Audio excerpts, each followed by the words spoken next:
A judge in Washington County is ordering all charges be dropped against a Marshfield man accused of killing his wife. 77-year-old Charles Harmon was facing a slew of charges, including manslaughter, domestic violence, aggravated assault, and endangering the welfare of a dependent person. The allegation stemmed from the September 2022 death of Harmon's wife, 79-year-old Caroline Harmon. Harmon appeared in court via Zoom today for a competency hearing. The judge found Harmon had a number of examinations done, all of which showed he was not competent at any stage of the investigation. A state forensic psychologist testified Harmon suffers from worsening dementia.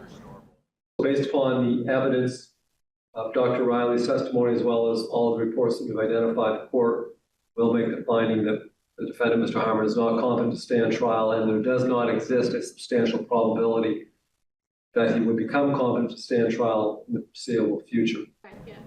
The charges are being dismissed without prejudice, meaning prosecutors could refile them in the future. The judge said he is notifying the Maine Department of Health and Human Services, which will decide whether or not they'll try to have Harmon